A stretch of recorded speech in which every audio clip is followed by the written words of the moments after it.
Hi students, today I'm going to talk about choosing a paintable subject. So often one of the biggest problems people have is they walk up to me in a class or workshop and they have something like this and they say, I would really like to paint this picture. This is my nieces, these are my nieces, they mean so much to me. And I'll say, have you painted before in watercolor? No, I haven't. So you've never tried watercolor? No, but I really want to try this. And I'm going, that's going to be impossible. Or same thing will happen in a workshop or a class. They show up, they've been to Venice, they love Venice, they took this wonderful picture, and they want to learn how to paint this in watercolor. Would I help them? And I'm saying that's going to be incredibly difficult to paint that because that's very, very complicated. How rare it is when I have a student in class to come up to me and walk up and they show me this photograph and they say, I would like to paint this in black and white. And I'll say, have you painted before in watercolor? And they say, no, I haven't. And I said, well, that's not going to be too difficult. Just trace it out. Don't try to draw it. Maybe trace it and then get your darks and lights. Just use black paint and you could do that quite easily. Or I could have someone who shows up in my class and they have this photograph and they say, I would like to paint this in black and white. And I say, have you painted before in watercolor? No, I haven't. And I say, great, that shouldn't be too difficult. I'll show you some basic techniques. Or if they show up here with a color one, and I'll say, have you painted before? No, I haven't. I say, why don't you try it first, find a black and white one, or they might show up with something like this. So one of the things I try to teach my students is how to choose a paintable subject. Now, what does that mean, a paintable subject?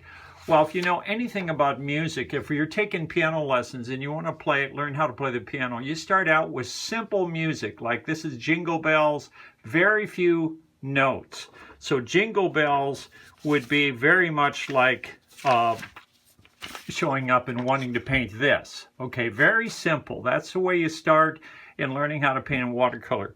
But again, to show up like this and say, I want to learn, would you teach me how to play this on the piano? And I say, have you played the piano before? No, I haven't, but I love this. This is Rachmaninoff. I'd really like to try it.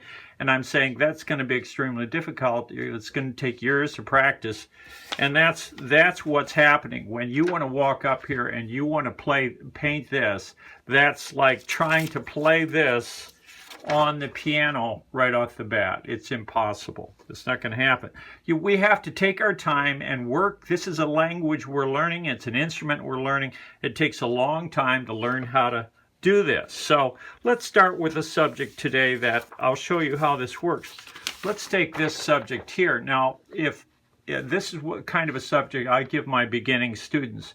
So let's take this subject for a second. I'll set it over here like this. And watch how this works. So just take a pencil here and I'll just do a small sketch of it. But basically this is even easy to draw. So if we make a little square here like this and we just want to do a sketch of this. So that's down here. I'll move it up a little bit here. So a little square. We're going to put our mountains in here like this. We're going to put our trees down here like this, and we don't even have to trace this. It's relatively easy. And we're going to go in here like that. And the mountains, generally speaking, we're going to take a brush like this. We can go into our palette. I have other lessons on how to mix your paint. This is a 1-inch flat brush. Get a little bit of paint here like this. I cover this, how to do this in my other lessons. And we're going to go in here like this. And we're going to come across the top here like this and move along like this. And we do a lighter wash and we come through here like this. And we put our stroke through here like that. Get rid of the paint. We got to get rid of this paint. So we clean the brush out, get rid of the paint. I'm showing you how you do this. You got to get rid of the paint. No paint. You got to dry it off in our sponge. And now before that dries, we go over the bottom of that. And that softens up that edge. Let's leave this one for a minute so I don't have to dry it. Let's go over here and take a look at this. Now this is a good subject to try to paint. This is a little difficult, but if you show up with this subject and you want to paint this is not that hard to paint. My beginning students do this. First of all, we need a very accurate drawing. So what I have here is I've traced this out. so you can see my tracing here, you need a very accurate drawing. If you try to draw this freehand and you don't have it properly drawn, you're going to have a hard time. So I come in here with the eyeball now, and I'm using a small brush. Get some dark paint. The brush isn't very wet. We're going to come in here like this, and let's start out, go very slow and carefully and paint around the shapes. Like this needs to be, that little eyelid there is kind of light. We take our time, and we're simply going to fill in the darks here, and this is how this works. That comes in here like that. You fill that in. We're going to come in here and darken this shape. This shape needs to go dark here like that. And I'm doing this a little bit quick, but you could go slow in this kind of a subject. And so often I'm asked, where could you get this handout? You want to paint the same picture? And the answer is no, no, no. Don't try to use my handout or copy this. Your job is to try to find a photograph that is as easy to paint as this, and then you create your own project. Don't try to copy this and use this, because our job is, if we can't find a photograph like this that we want to paint that is easy to paint, we've already failed. We will not be able to get better because we're depending on somebody to give us our photographs, and that's not going to work. We're going to go in here like this, darken that in here like this. We come in like this here, and we're going to get a little bit darker here. One eye is just about done. We're going to get darker right in through here like this. And get a little bit darker right here around the bottom of the eyeball, like here like this. We're going to come down here like this here and fill a little bit of a highlight there. And then lighten our brush a little bit. We're going to put a light stroke right through here, not super dark, goes in here like that. And then we're going to clean our brush out, get rid of the paint, dry it off on the sponge here. And we're going to create a little bit of a light wash right through here. And we're going to create a little bit, hardly any paint in the brush. And we're going to soften up this edge here just a little bit. And that eye is just about done. It's, again, the slower we go, the more photographically we can make this. If we work faster, it becomes more impressionistic or not so detailed. So that eye is pretty accurate. I'm going to grab a little bit of white paint here. I use that to fix stuff up. I lost the highlight here, so we can go in here and take a little bit of white paint. Got a little bit of white paint, and I lost this highlight, so I use some white paint. I'll get the highlight right back there, so I got the highlight back. Let's go down here to the nose. So here's the nose over here. The same thing. This is very easy to paint. We have to have an accurate drawing though, and we're going to come through here like this. We come through here like this. We fill this in. Watercolor is just as easy to learn as it is to learn how to write the alphabet or learn how to read and write. Everybody can learn how to paint something and make it look the way it looks. You know, when we learn how to make an A, we have to copy very carefully the A that our teacher gives us, and we try to copy that shape. That's exactly what we're doing here. We just very carefully and slowly we go in here, and so there's the nose. That didn't take long. Why? Because the portrait's hard to paint? No, it isn't. But certain portraits or photographs we bring will be very difficult to paint. Now let's go down here and do the mouth. This is going to come through here like this. The edges of the mouth, very careful. Very important. We just follow this, go along here like this, fill that in, just like holding a pencil. This isn't any more difficult to paint this mouth than to make imagine being a first grader or a second grader and trying to make a W or something like that. This isn't any more difficult than making a letter if you're learning the alphabet. Clean your brush out. The upper part of her mouth gets lighter, so we get rid of the paint. Let's do that there like that. That's all there is to the upper lip. Again, painting anything can be very easy if our subject is not too hard to paint. But the big mistake, I teach all over the country, and everyone seems to want to show up with an incredibly difficult, complicated subject, and then even if I say that's going to be hard to paint, their answer is, well, could you show me how? They never back off. Boy, they want me to show them how to paint this incredibly difficult subject because the subject means so much to them. So you can see how easy that is to make, to get this girl to come to life. Let's move this over here a little bit like this here. Fold this over a little bit and get this a little out of the way. Let's do the other side of her face here. So we have that much done. Let's get the other eyeball done. And moving a little quickly here, we're going to come in here like this and paint around this highlight. This is a number 6 round, just a decent, you only need like a $5 brush. It needs to have a good point. If it doesn't have a good point, or if the point is all frazzled, then we're going to have a hard time doing this correctly. So that you could use a synthetic brush, whatever you want. We're going to come in here and fill this in here like this, and come down, and then this goes right through here. It fits in there like that. And then this goes in here like this here. We just fill it in. There's nothing. My 8th graders do this subject, by the way, and they do a great job of it.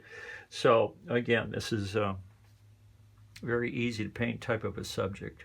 And it makes a nice painting, even though it's very simple. This time I'm trying to paint around the highlight. So there's my highlight, and then I'm going to come down, paint along the edge here. I trace this out. I could have drawn it freehand. I know how to draw, but if you're learning how to, just like when you make the letter A the first time, a lot of us had a dotted pattern we would follow, and we'd follow the dots, connect the dots, and we'd make our first A or our first B.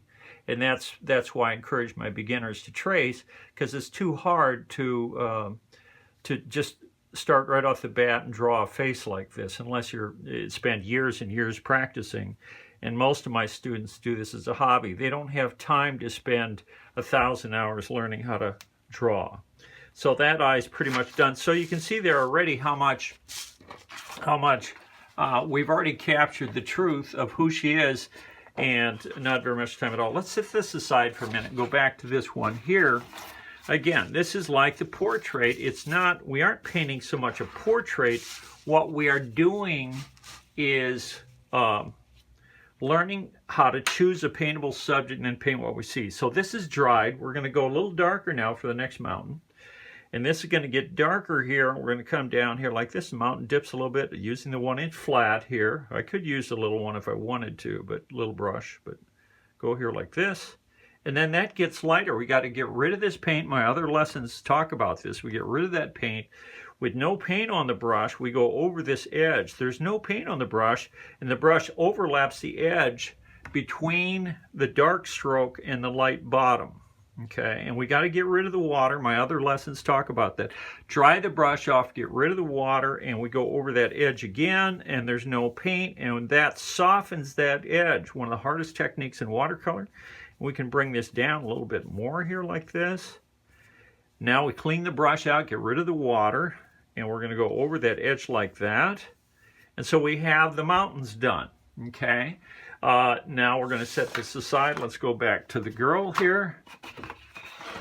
And again, now with her hair, we can do the difficult parts with the small brush if I want. So if I want to go in here and do the tougher parts here with the small brush, I can do this. This is her hair, comes through here like this here. And then we can do these small lines with the small brush here like this here.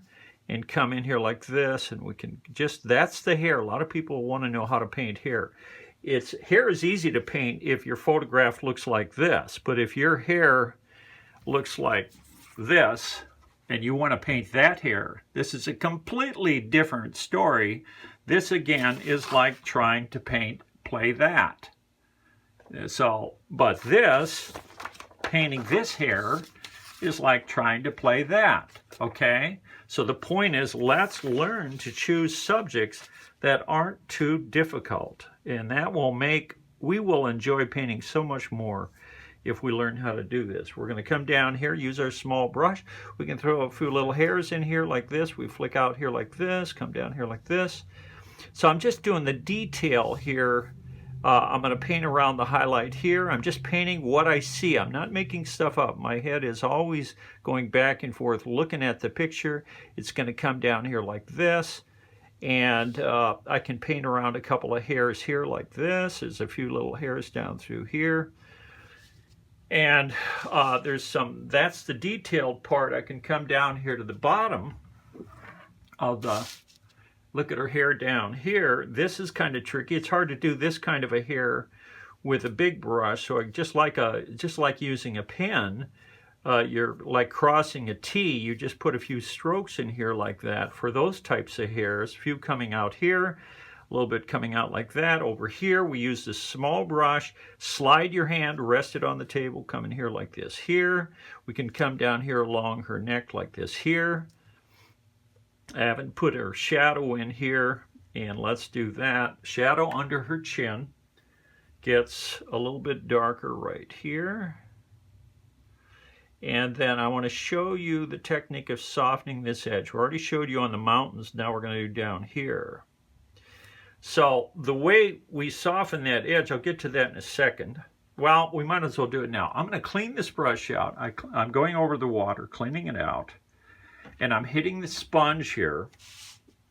And so I dry the sponge out. Now on the chin here, the brush has no paint in it. It has very little water. And I'm going to go over, the brush is halfway on the dark, halfway on the clean paper, and it goes right along the edge of that, like that, okay? And what that does, that softens that sharp line. But it picked up paint. Let's clean it out again, dry it off again, get rid of the paint. Now, where's the brush land? The brush does not land on the dark. That's bad news. The brush lands out here in the light area and barely touches the dark, and we stroke it kind of like we're petting our cat. We go back and forth and pet it, and don't go into that dark or your brush will get dirty, and that softens up her chin. You can see there a little bit more how I have softened that chin. And that's the hardest technique in watercolor. Let's do it again here. If you didn't get it, clean the brush out. No paint in the brush, very little water. It has probably a number. If 10 is soaking wet, this has like a 2 amount of water. The brush does not land on the dark. It lands on the white paper, and it slowly creeps into the dark, goes back and forth, and that softens that edge. Again, dry the brush out. The brush does not land on the dark. It lands on the white. It goes back and forth. It says hello and barely bumps into that dark, and it agitates it back and forth, and that softens the edge, but the brush is now dirty. We can't keep working because our brush is no longer clean. The brush now has been cleaned out, has very little water. The brush lands on the paper, it goes back and forth, bumps into that dark like that, and that softens up that shadow because that shadow is soft. And so I've made her shadow soft like that, okay? Now let's go into, for the rest of this, let's go to the big brush. We want to use the big brush as much as we possibly can because we're going to get a much more attractive painting. So I'm going to use the big brush here and come along the side of her cheek here. We got a lot of paint. We're going to stop right here. We're going to kind of come right in through here like this here. And we're going to flick down here about like this here. And we're going to come right down here like this. Go carefully along the edge here. This comes down here about like this here. We're going to come here like this here. I know it looks magical, but it's not, because my 8th graders, their paintings look exactly like mine because I show them how to do this. And if they go slow, their painting, you cannot tell the difference between their painting and mine. Now let's get rid of the same thing with my adults. My beginners, they do this subject, very easy to do because, why? Because I pick out the subject. Now I have very little paint in my brush and I'm adding a little bit of strokes in here because we want some soft edges right through here. So that side's pretty done. Let's go to the other side. And again, the same thing. We get a lot of paint here. Here's my palette here. We got a lot of paint. Go in here and flick the brush, get it flat, stir it like this, not too wet, probably in about a 4 amount of water. And we're going to come right down here and land the brush very carefully, and we follow our pencil line down like this, nice and smooth. We're going to come down here like this here, and we're going to come down along the top here like this here. Got a little bit of a hair in through here. Comes down like that. We paint around a little ear if we want to save that. And then over here, we're just going to keep this simple, go in here like this. I'm not going to try to get all the highlights. We're going to flick down here a little bit. A little hair shoots down right here. Come over here like this here. Come down like this. and there's a few little hairs flicking down here. Tip the brush up on edge, come down here like this, come down and come in through here like that. We're going to come down here and about like this here. We're going to stop about right here, and over here, stop here, and up here we can add this. We could go to the little brush, or if we can do it with a big brush, we try to do it with a big brush. There's a few little more hairs in through here. We come in here like this here, and a little bit over the top. Here's the top of her head right here like this. And we're going to come probably about down here like this. We flick on down like this. A little bit of a hair in through here like this here. And that's pretty much it. It gets a little bit darker right through here. And then we soften, get rid of the paint, and we add a little bit of a light tone right through here. Our brush is cleaned out, soften up that edge here. And we need to put some paint right through. Didn't finish this up. We got to put, this is important here. We got to get this down here like that.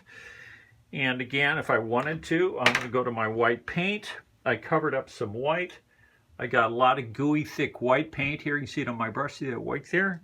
And I can come in. It would be, ideally, that should be dry. It's still wet, but we'll come in here, even though it's wet, and we'll put a stroke in there. So I can add a stroke of color in there.